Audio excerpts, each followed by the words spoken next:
মৰমৰ ভাষাৰে দুচকুত আঁকিছা থুনুকা সপোনৰ ছবি তুমি।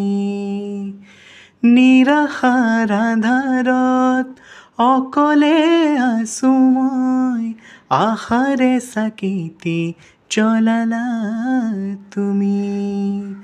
সপোন মোৰ জীৱনৰ আপোন তুমি মৰমৰ, দিবানে সোণচুমা সাগৰৰ।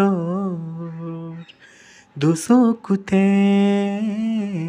উলাহতে মৰমিলো কৰি আছা বুকু চুৰি, নাযাবা তৰি দূৰণিলে। তোমাৰ লাহি পৰশ লাগি সপোন সৰে, তোমাৰ লাহি পৰশ লাগি সপোন সৰে।